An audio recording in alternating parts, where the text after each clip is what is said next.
Thanks, Eliza, and thank you, Stuart, wherever you are, for inviting all of us for this event, for this symposium. It's a thrill to be here and talk with all of you and all the colleagues that have been invited to this event. As Eliza was saying, my presentation is Beyond Water, the Simplicity of Green Infrastructure, and just looking at just a brief table of contents of the discussion. We're going to talk about redefining what is stormwater management, and go through the ideas of creating more landscape in the built environment, designing shallow and decentralized stormwater facilities, and then lastly, a newer concept, which is micromanaging, which is typically a bad word, but creating more pervious surfaces. And so one of the things I've been looking at for the last couple of years is how much we've altered the landscape, the urban landscape, by means of urbanization. So here's an example. Now, I've taken some slides from Google Earth, and I've panned away from a city center, in this case, Minneapolis. And this is kind of a before picture of what Minneapolis may have looked like before we urbanized the landscape. And here's what, obviously, Minneapolis looks like today. So, going through a couple of other ones. How about Indianapolis, panning away just a little bit, and then going back into the city? You can see how much we've dramatically transformed the landscape. How much impervious area is there versus the natural landscape. Now, this is in Elk Grove, where I grew up in Sacramento, pretty much a suburban condition, but even in lower density conditions, you can see how much the landscape has been altered. And how about just in Houston, Texas? You pan away just a little bit, and then downtown Houston. So this is just kind of a little bit of a taste of how much we've altered the landscape. And my point is that when we're looking at stormwater management, it's not so much about the water. It is this transition, this loss of landscape that's causing a lot of the issues that we have today. So regardless if you're in the desert Southwest, the Pacific Northwest, Northeast, Southeast, doesn't matter. The issue is the same, that we've eradicated the landscape. And in turn, the EPA has shown that, has a very bold statement, that because of the increase of impervious surfaces, our watersheds are impacted. That's a great problem statement, and that's good. But a lot of the conventional design efforts that we're seeing today are what I think are counterintuitive to the green infrastructure approach. So here's a situation. Kind of forget where this is. I think it might be near Richmond. But we have a design approach here where they've converted this landscape median into bioretention. And I just Googled bioretention images, and then this slide came up. So we've got plantings, and then we have an engineered soil layer, an aggregate layer, an underdrain, plus the storm sewer that's down below. A lot of infrastructure. Now, when you look at this picture, I contend that in the background, that natural landscape actually has far more greater value than what is being presented here.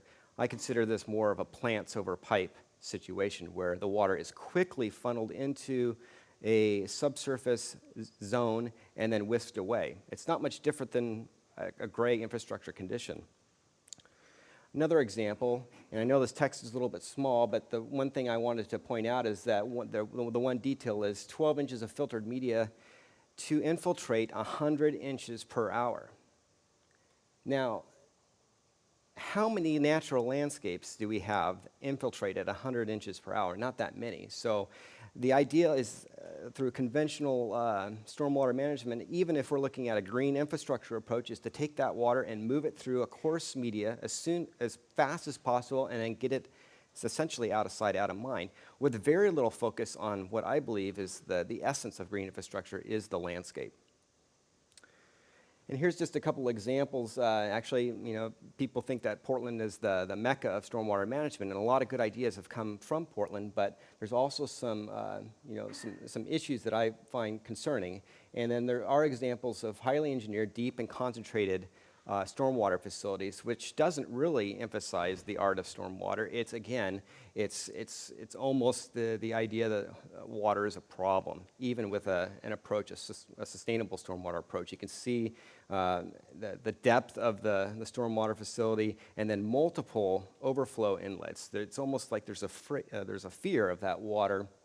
And then this is a more recent example, literally within the last year, in a street near my neighborhood called Sandy Boulevard, where there were several rain gardens put in, if you could call this an actual rain garden, but literally that car could fit inside the stormwater facility. And the emphasis here is clearly on the water and not so much the landscape. And so with this particular project, they put in several of these landscapes within the street context, but there wasn't one street tree planted along the street. It was just, we're going to put this water in this hole and then get rid of it. I believe that there is a different approach, and I believe that a lot of the work that you see today focuses on that approach, which is essentially that green infrastructure the idea of it is creating, restoring, and preserving a healthy landscape system that can heal the effects of urbanization, that urbanization that's occurred over the last century. And so a lot of what I try to do is I look at the natural landscape as a cue, as a guide, as a mentor, really, and look at it as a design model. And you can see here we've got a water body, a stream moving through, and we've got a thick understory as well as a tree layer as well. Now, conventional stormwater management really looks at focusing on this narrow piece, which is the water. It's all about getting that water into the ground as fast as possible. We don't have to do that in every case. It's okay to allow that water to move slowly along the landscape, just as it's presented here. The focus really is the rest of beyond that water. We need to be focusing on how to improve and how to assimilate this type of a condition in our most urban conditions. One of the major constraints that people often throw out is, I don't have the soil capability to allow for green infrastructure to occur because it's clay or very expansive soils. I don't see that as a constraint. I just see it as a way to formulate your stormwater goals. So maybe you're not going to infiltrate water. Maybe it's just going to flow through, more of a flow condition, or maybe you're just trying to achieve water quality with shallow facilities. Another way to look at this is comparing the concentrated capture approach, which is the example that I showed in Portland, or a decentralized natural capture approach. So the decentralized approach looks at, okay, as soon as that water hits the ground, it's immediately put into the landscape, or at least into the ground, or at least given that opportunity. Whereas a concentrated capture approach says, I'm going to take a lot of water and move it along the surface and then force that water to go into the ground through a very deep and engineered facility. Now, I believe that we can actually achieve that decentralized approach by forgetting about necessarily employing rain gardens or swales or green gutters or other types of tools for stormwater management, and just allow for more landscape in our cities. So I'm just going to show a couple of slides here. One of the favorite places I like to visit is Chicago. They have wonderful streets there and an incredible transformation of the public right-of-way in Chicago, where this condition could have just as easily been paved all the way to the curb, and a lot of times it is, but we actually have literally half that sidewalk area converted over into landscape space. And it's not accepting stormwater per se, but it's just removing that impervious surface. And we can do a lot with that. This is an example in Sacramento near the convention center. It's the same type of approach. Going back to Chicago in the northern part, where we have more residential condition, that this is green infrastructure. It's often forgotten because we're so used to talking about swales and rain gardens, but this is green infrastructure. This is part of the toolbox, which is often forgotten. In Los Angeles, looking at applying landscape right up to the building edge whenever possible. These are great examples. It doesn't always have to be built-in landscape. There's a lot of examples where you can actually have planters within the public right-of-way that serve as green infrastructure, and it's capturing rainfall. Or even more bold examples, such as in Europe, where areas that are for transit are being converted over into landscape areas. And it doesn't have to be this fine manicured look as in Barcelona, but you get the idea. So just being able to insert standard landscape into our cities is an excellent tool. But what if we do want to have stormwater swales and rain gardens and curb extensions and green gutters and the full gamut of approaches? Well, when we do put those facilities in, they want to be shallow and decentralized so that the flow is not concentrated into these certain areas. You're allowed to sheet flow water into landscape areas. And take note of this example. There's no perimeter curb around the landscape areas as what I designed many years ago. An evolution is thinking that maybe that water should just sheet flow like it does in standard landscape conditions. And it's also very shallow. There's only about 3 or 4 inches of grade change between the walking surface and the landscape itself. So it's trying to mimic, again, that kind of a natural approach for stormwater management. And this example is actually showing how people can walk over these stormwater facilities, and yet that processes is still occurring underneath that walking surface. And again, the focus is not so much on the water. The water is going to take care of itself.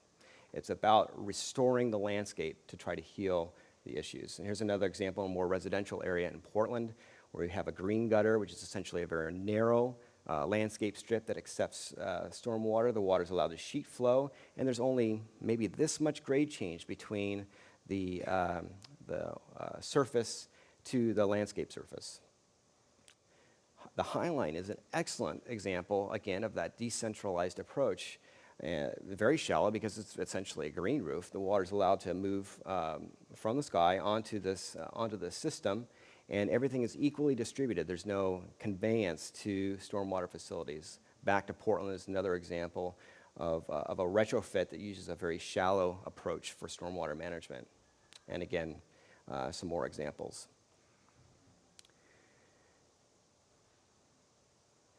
The other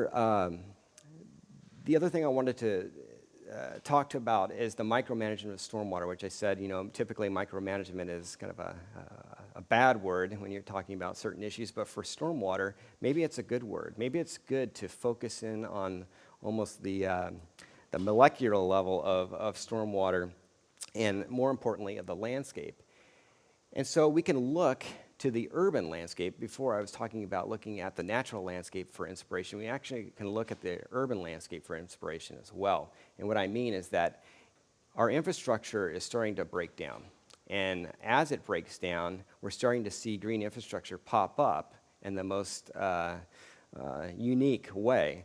And so this is basically nature saying that, I really would like to be pervious, and I don't want to be paved over so much. So we could look at that as an example. And I was in Nashville maybe about a year and a half ago, and it was kind of an eye-opening experience for me where there was a big thunderstorm, but it was also in the summertime, so it was quite hot. And the thunderstorm went away. All the surface water from the rainfall that hit the ground surface had evaporated.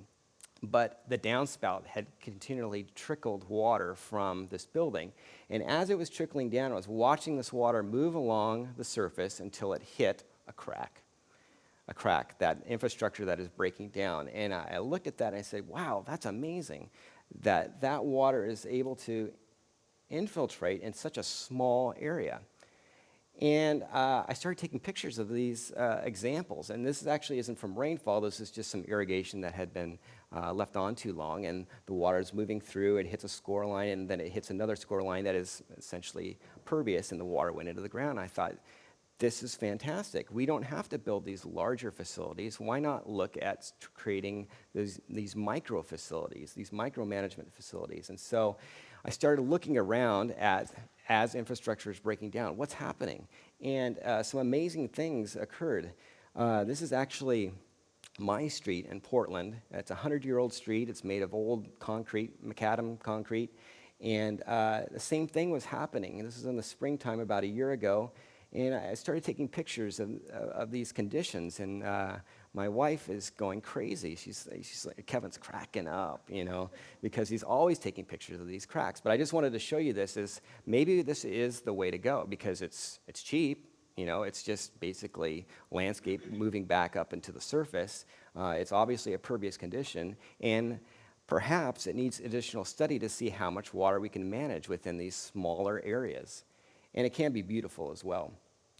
So like I said before, nature is really telling us that it wants to be pervious, and we should be listening to that message.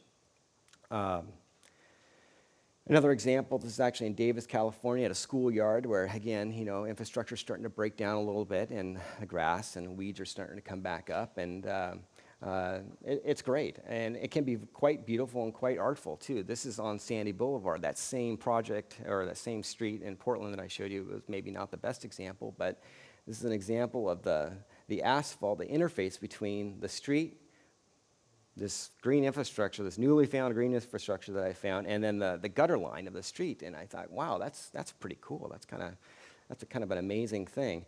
And again, I believe that this is just as much of a stormwater facility or green infrastructure as some of the other techniques that we've seen over the years, where water could sheet flow off the crown of the street and hit this crack that's been filled with vegetation. And again, what if we had a series of these cracks actually formalized, put in place to where the water hits these guys, and we actually slow down water before it even gets to the gutter line, and we purposely do that.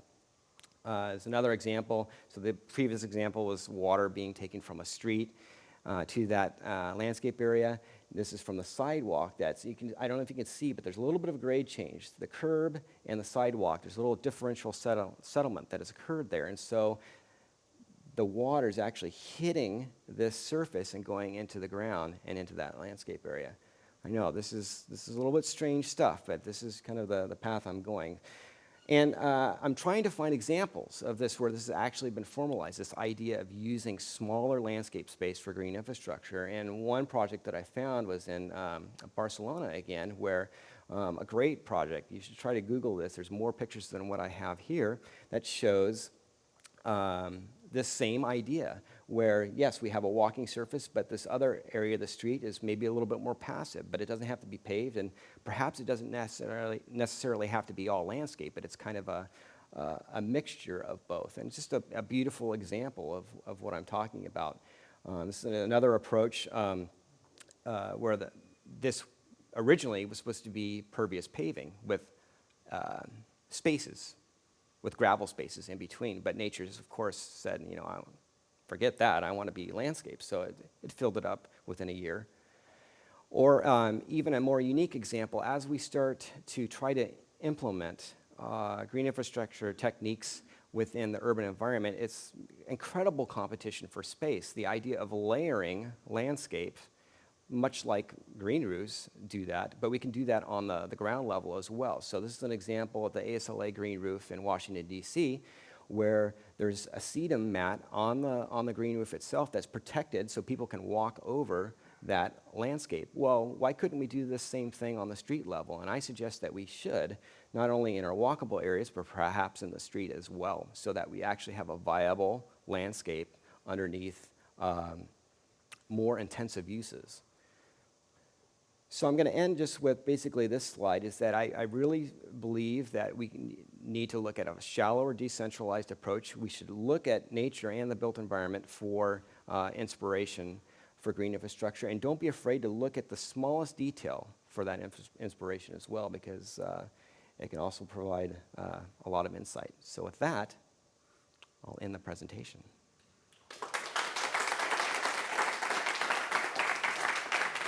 I'm wondering, do you have any data or evidence showing the capacity of how much water you can actually take? No, I think that's, if it seems like a reasonable idea to look at, I think that's a great next step, is to see exactly that question, or research it. How much water can we manage within these smaller areas. It hasn't, at least to my knowledge, it hasn't been done yet. Hey, Kevin, thanks for reminding us that a storm drain pipe is an admission of failure. But there is some engineering literature on pavement capacity that you can get 1/10 or 2/10 of an inch just with rough pavement. So I think that it is kind of a fascinating approach. So I want to just compliment you on that. Thank you.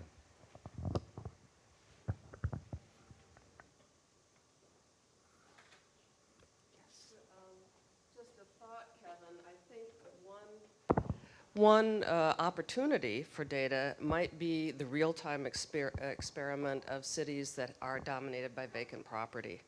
The city of Detroit, I'm doing a lot of work there, and there would be lots of opportunities to really measure places where property is vacant, where the landscape is coming back, Right.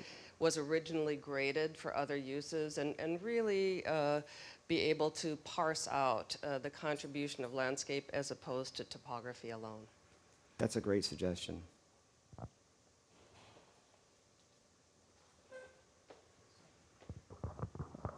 Just something that came to my mind when we were talking about those shallow facilities, and a couple of them are PSU, is the elimination of the freeboard. Yes. The freeboard is such a concept that has caused so many facilities to be deep, and this is saying you really don't necessarily need a freeboard. Yeah. Good. Excellent point. Yeah, I'm just wondering if you will also develop design guidelines for the fashions that people wear, and for whether we do or don't wear footwear, for instance, that's appropriate for rougher landscapes, urban landscape, real landscapes, as opposed to pristine, smooth surfaces. And then also, what's the, will this trickle back up into changes in the Americans with Disabilities Act, so that you have both sort of barrier-free urban landscapes and infiltration and all the beautiful, artful stuff that's happening here. So is this going to banish high heels in the urban landscape, for instance? No, I don't think it's going to do that at all. I think that we can have dedicated areas for people to walk and other areas where landscape wants to be. Some of the examples where I showed, the grading of the ability for people to walk on grates. You can actually have grates that are heel-proof so that, the landscape can exist below and one can walk over. And then when we're looking at these cracks, some of these cracks that I was showing are relatively wide, but, maybe it's just very small score lines that are no more than 1/4 inch thick that really don't have much of an issue with creating either a trip hazard or having your high heel or something else fall through within that zone. Again, these are just more conceptual ideas of where I think we should be headed. I think more thought needs to be presented as to how we might formalize those ideas.